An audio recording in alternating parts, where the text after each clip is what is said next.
happening now, one dead and several injured in Ohio State Fair accident. Legislator George Borrello discusses economic benefits of cleaning Chautauqua Lake. The Chautauqua County Fair continues today, and we're talking cows. That story next. And an Ohio ex-con is found with a gun after a foot pursuit. That and more for Morning News Now, July 27th, 2017. Live and on demand from the Chautauqua Audio Works Studios, where interest-free financing is just a phone call away. This is Morning News Now. Good morning. It's 71 degrees and partly cloudy. I'm Matt Hummel, in for Justin Gould. And I'm Kyle Heelis. Our top story, one person is dead and 7 people injured when a ride busts into pieces. A horrific accident at the Ohio State Fair, and it's all caught on tape. The footage we are about to show is extremely graphic, and if you have young children watching this show, we have to warn you, the video that will air in mere seconds is disturbing.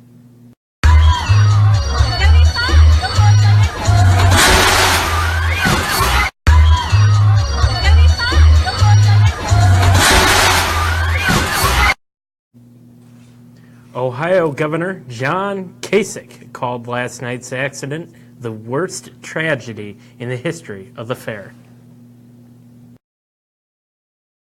It started shaking and stuff. It's shaking real bad. The girl, she was just like, my seat keeps shaking, my seat keeps shaking. And then it just flew off. The whole thing flew off. Her leg hit. When her leg hit, her leg just like flew, her whole leg. And then the dude hit the ground. He wasn't breathing. None of them was. It was like 5 people. Nobody was breathing. And then the old people came and trying to give him CPR and stuff, and nothing was happening. A Chautauqua County lawmaker is reacting to critics who say Chautauqua Lake is not worth cleaning up. Republican George Borrello says nearly a quarter of the county's tax base lives in close proximity to the lake.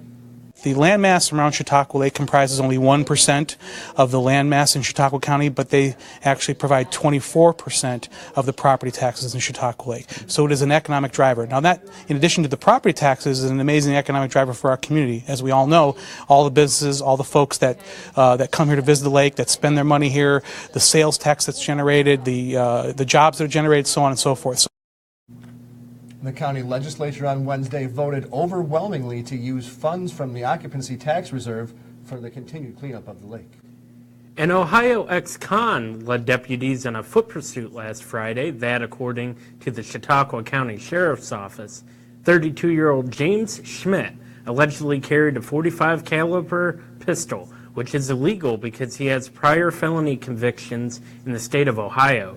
Schmidt was charged with multiple illegal firearms charges. He is currently in county jail on $10,000 bail. And straight ahead on Morning News Now, Democrat candidate for county executive Mike Ferguson has a one-on-one with our Ryan Hedrick. But first, here's your weather forecast. A look at your Skyline weather forecast for this Thursday morning. It'll be mostly cloudy today.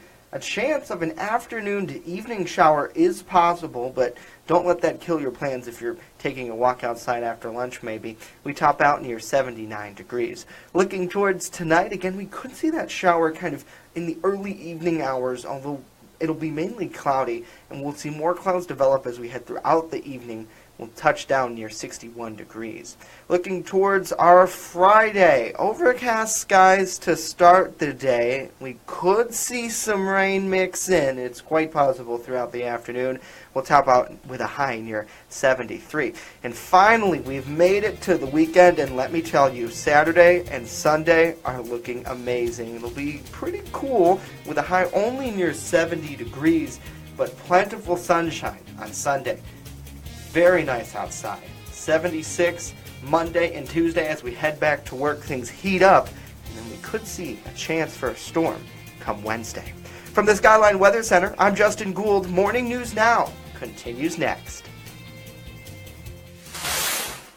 Jamestown's newest vape shop is Cloud City, located at 121 East 2nd Street and open 11 to 7 Monday through Saturday. This cool, fresh environment is a great place to hang with friends and vape. Cloud City's expert staff is here to help. Try their in-house flavor, Cloud City, a delicious marshmallow combination, or their flavor of the day for just $3. Whether you're a first-time vapor or an expert puffer, visit Cloud City today.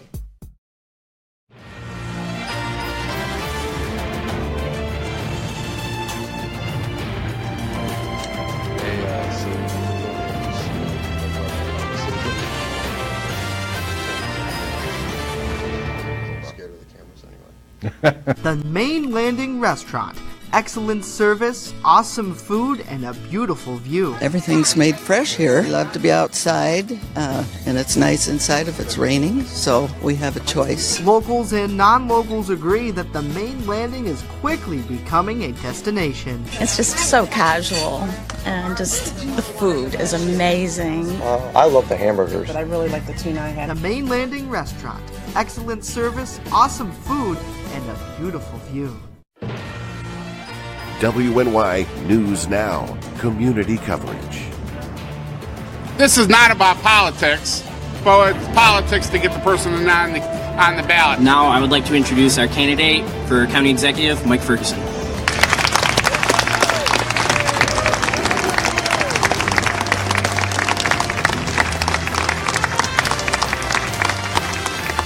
Now, here's Ryan Hedrick.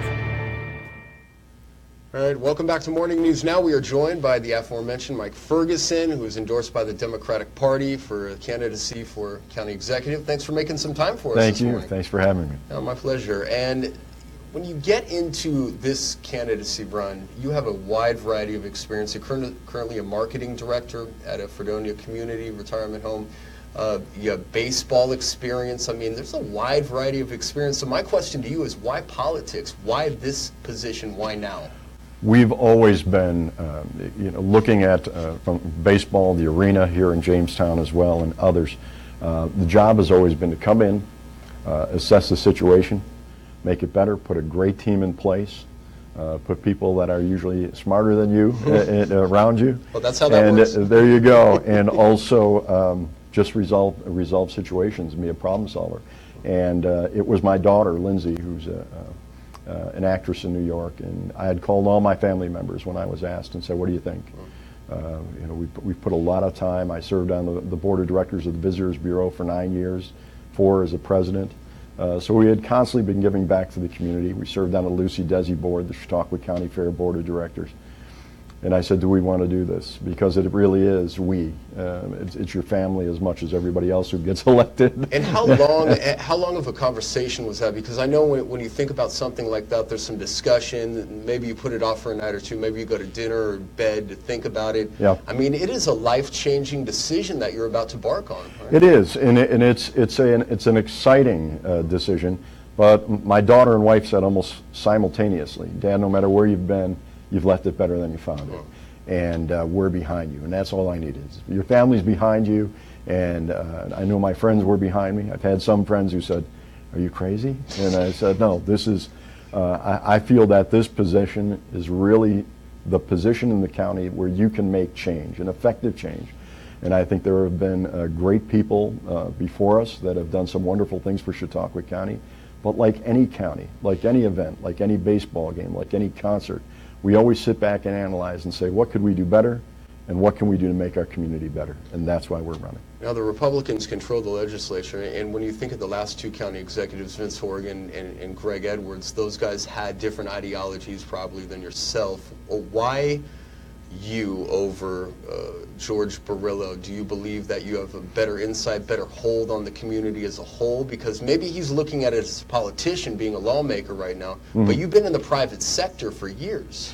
Well, and I think that's one of the advantages. I not only live in Fredonia, but I've worked in all corners of the county at one time or another. I've experienced those as well. And we listen to the people, not that Mr. Barillo hasn't. He's done a great job as a legislator for 7 years. But he has been in that legislative seat for 7 years. And there are certain areas of the community that I think we can take a different approach. I think sometimes we look at business as the traditional manufacturing of steel and auto and those types of things. And there's big opportunities out there for others. When you look, Ryan, at the number of retail outlets that we're losing nationally, J.C. Penney's in Fredonia and Dunkirk, It's frightening. Macy's, and it's frightening. But they're not going out of business. They're going into online businesses. Well, our team's not even elected yet, and we've already started making inroads to these companies because as they may shut down their brick and mortars, there's going to be opportunities for them in fulfillment, sortation, and distribution centers. 3 weeks after we said that on the steps of County Hall, Amazon announced that they were putting 500 jobs in a distribution center in Lancaster, New York. These companies aren't necessarily looking for the Clevelands or the Baltimores or the LAs to put their companies. They're looking someplace that has great transportation venues. Nowhere else in Chautauqua County does Route 5, 20, 60, and 90 come together, which will take you all the way up north, and it will take you all the way down south. Sure. And on the other side of the county, we've got 86, which will connect you to New York City and into Pennsylvania. So there are some tremendous opportunities for businesses that may not have been addressed to this point that we believe we can bring to the community. Obviously, we wish we had a lot more time, but we have a few minutes. So I want to jump Sure. onto a few subjects. We'll make it as concise as possible for the viewer. Chautauqua Lake, why should we, as taxpayers, collectively keep dumping hundreds of thousands of dollars into a lake that you could argue you may never get that revenue back? Now, I know 24% of the tax base lives around in close proximity to the lake, but again, we're talking about a roll of the dice when it comes to getting that revenue back and guaranteeing that it stays here to benefit and cycle through generations of people to come. I understand people's frustration. I also hear people who say, why are we putting money back in Chautauqua Lake? Perfect question, as you asked me. When you're looking at 24%, and last year there were close to 100 homes that were for sale on that lake, and these are second homes. If you lose that property tax base, our taxes will be significantly higher than they are now.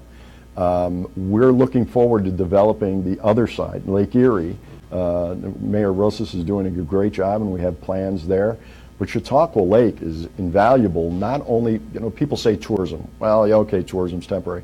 Tourism is not temporary. Tourism is a major part of the revenue for Chautauqua County and will continue to be. The difference is there's a major difference from even if you look at the biological layout of our lakes. Lake Erie is much larger, and while it may have many of the same problems, not consolidated and concentrated as it is in Chautauqua Lake. I sat down with both entities. I've sat down with the Chautauqua Lake Association. I've sat down with the Chautauqua Lake Partnership. I understand both sides. There are some communities that say, well, we've used chemicals in such and such a lake for years, and there's never been a problem. In fact, we have a clean lake. Well, there are 27 different species of vegetation in Chautauqua Lake, and 17 of those are invasive. So we're not just talking clogging up boat engines or people's waterfront yards.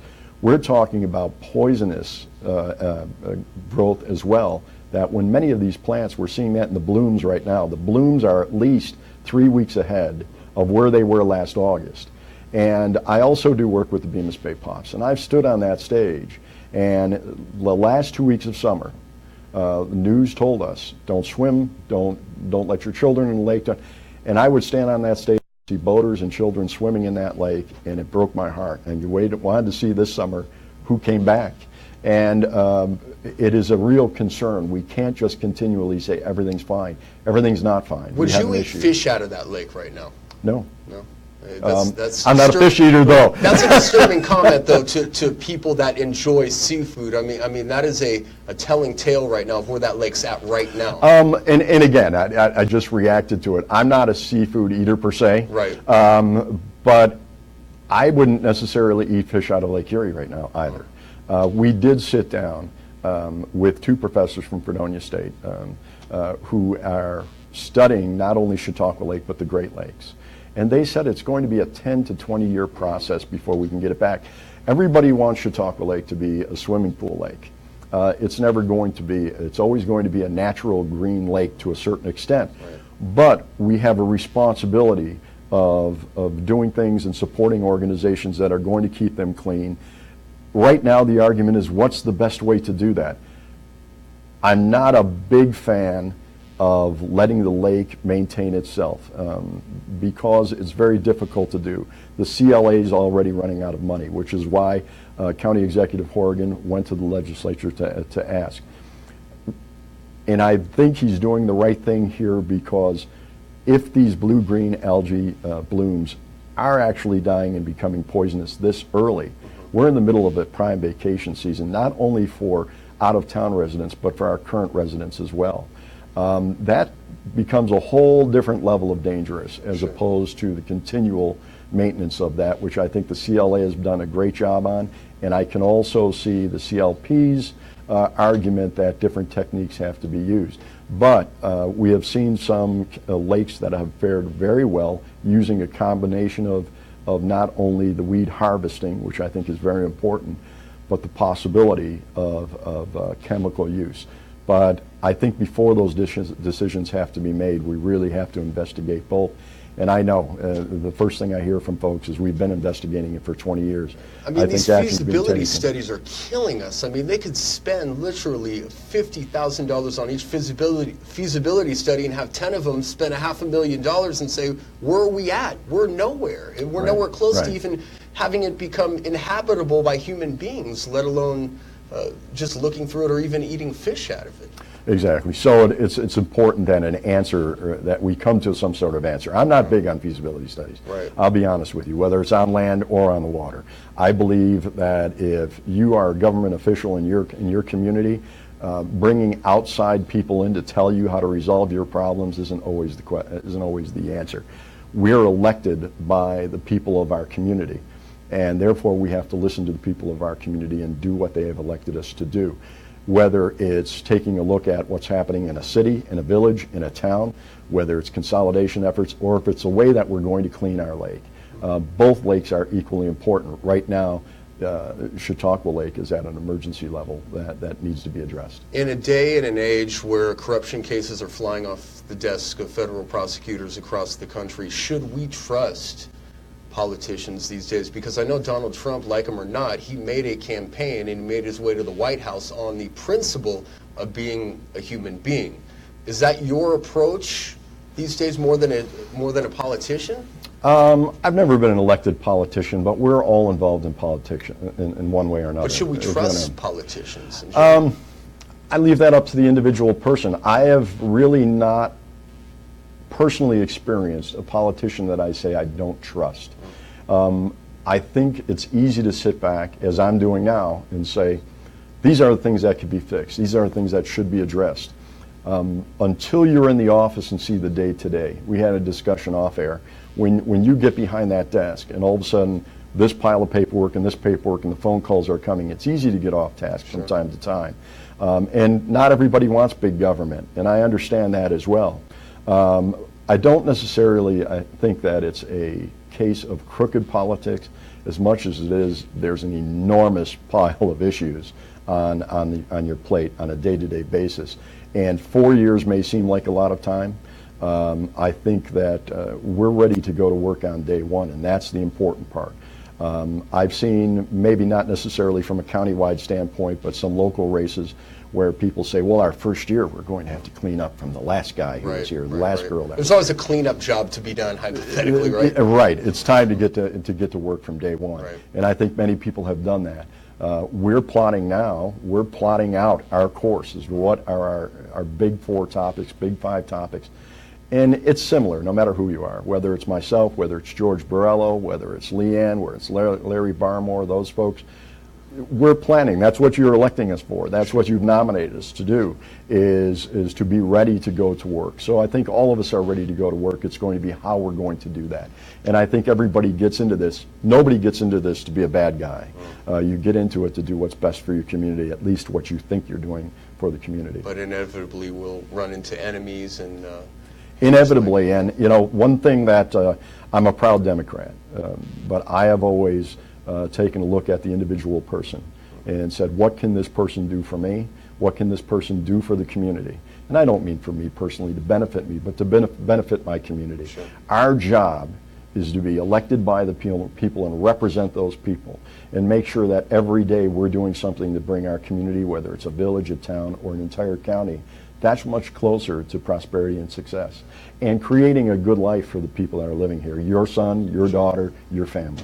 And we have about 90 seconds Oh, left boy. for this last question. And I know it's unfair, and I'm just going to throw, it's probably the hardest question you might have to answer on our show. But if we lost the war on drugs, and should we abandon altogether the efforts to try to get people clean? Because the more money we throw at it, it seems the more heroin, methamphetamine, and cocaine come into our city. I can promise you this, and I know there are some tremendous efforts, local police, county, state, even Homeland Security. We cannot give up on the users of drugs in our community. Not everybody is you know, you talk to people on the street and say, well, you know, if somebody dies, they die, so be it. It was their choice. It's not always their choice. There's sociological factors that come into play. There's economic factors that come into play. There are emotional and mental problems that come into play. The biggest war has got to be on the dealers and the manufacturers themselves, and our job is going to make their life as miserable as we possibly can. Do we have enough manpower for that, though? Because when you look at the bus that in the North County, $340,000 of cocaine was confiscated in 2 warrant raids.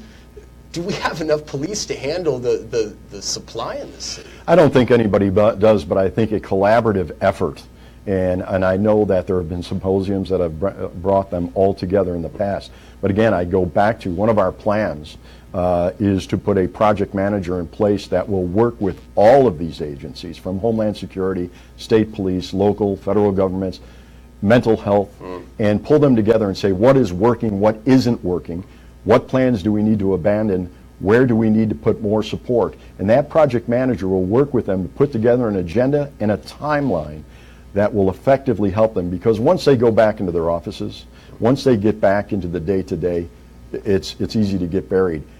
We can't abandon the war on drugs because it will not stop unless it's addressed successfully. Mike Ferguson, tremendous job this morning. He's running for county executive. The Democratic Party nominated him in June. We'll see more of him and his challenger, Mike Borrillo, in the coming months. Coming back to Morning News Now, it is WNY News Now, Morning News Now, right here. Located in the St. Elmo building in Chautauqua Institution, La Familia Restaurant is more than a restaurant. So people love the fact that we are committed to the farm-to-table aspect in our produce and focus on sustainability with our seafood too. La Familia has signature dishes. Sirloin filet over on the table. Next is our Aegean chicken and cider brine pork chop. La Familia even has a singing chef. La Familia, fine dining with a family atmosphere. Let them host your special event today. LaFamiliaCHQ.com.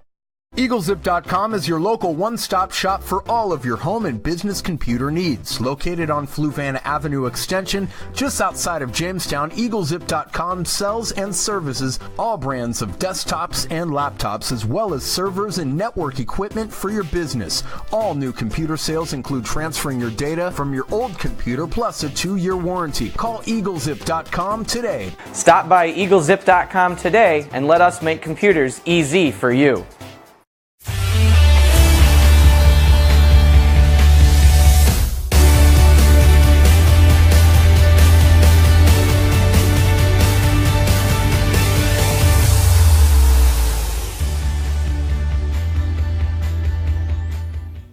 Can you hear that sound, Kyle?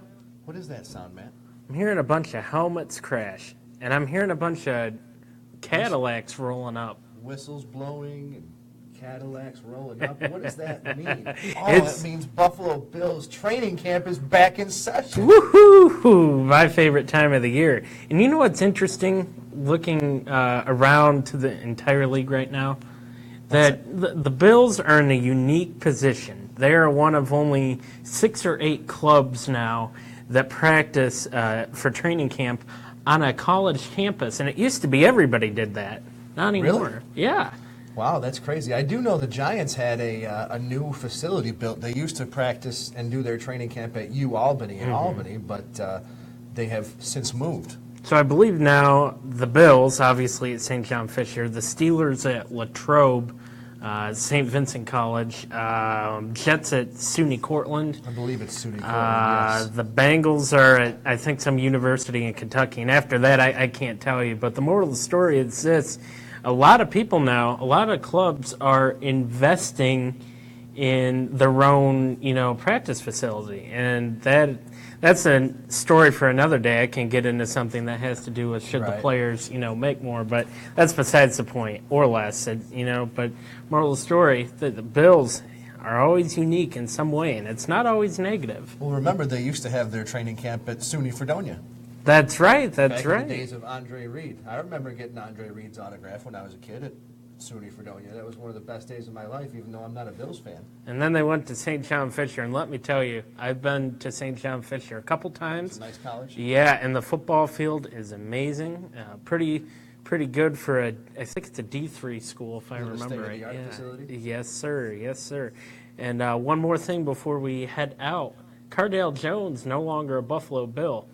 And now the Bills have 3 quarterbacks. You have your Tyrod Taylor, who knows if he's going to, stay with Buffalo after this year. Right. Nathan Peterman and T.J. Yates, wasn't it? Yes, T.J. Yates. I almost forgot about Mr. Yates. All three of, Yates and Taylor have started, obviously, in the NFL. Peterman has a strong arm out of the University of Pitt. Should be a decent year in the quarterback position. But you know what else is going to be decent? I'm excited to see what Justin has to say. Justin, how's the fair going? We're back out here at the Chautauqua County Fair with Dave Wilson once again. Dave, good morning. Good morning. So today, the big thing of the day is the 4-H Dairy Show. And we've been talking 4-H all weekend long. It gives kids in the country something to do. And now if my cameraman Mike wants to come up and take a look, I mean, we're in front of this cow barn. These animals are massive. And these are all going to be let out in the show ring by 4-H youth, 4-H kids. These are full-size cows. There's no doubt about it. Certainly right now it looks like they're taking a nap on this very warm morning, but 4-H is a great program, and I'm sure having a cow like this to take care of almost 24/7, is that hard work? Oh, it's very hard work in the barn. I was born and raised a grape farmer, and I always tell people if I don't want to go out in the grapes today, I don't go out. Well, this cow needs to be milked twice a day, 7 days a week. You don't get a day off. You don't get Christmas off. Somebody's got to do it. You don't get Easter off. Somebody's got to be out there. So, yeah, dairy farming it's a way of life. The kids that do it love it. And thank God there are dairy farmers, for what they produce. Yeah, exactly, because the milk and then obviously the beef as well. A lot of people don't realize products and everything else. And in fact, Chautauqua County, they have that cheese plant now, right? Yep. So, what else can we see today on the fair? I know we're standing along kind of the main drag here. Well, the other big event today is the Empire State Truck and Tractor Pull tonight on the grandstand at 7 p.m. Wow. So that's always a lot of fun. If you've never seen these tractors with 2 engines and aircraft engines and everything else, that's nothing but they pound the ground hard. Oh yeah, I'm sure it will be a loud event here tonight. We got some kids passing by here, and obviously, you guys are still working on kind of getting things together for tonight. But there's a lot of rides and really a family-friendly atmosphere. Oh, that's what we pride ourselves in, is being a family fair here. Come down, come one, come all, and again, just enjoy what we have. And you just can't go to the show for what it costs you to get into the fair all day long. So one question that we've been talking is what is admission to get in?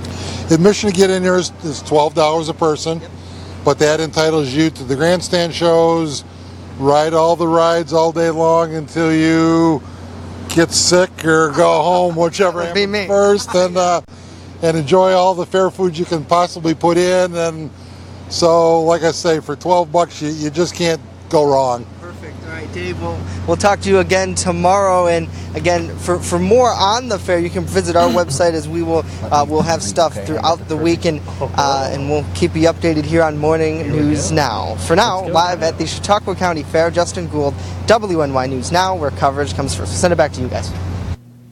Well, what can I say is, holy cow. Justin, you must be having a great time at the fair, buddy. And what do you think, Matt? Did you see that camera shot of the cows? Right in the face. Right in the face. Hey, you got to get up close and personal sometimes to get the real footage. I felt the chills from here. Coverage does come first here. In more ways than one. And you know what? We're going to be back tomorrow with more coverage.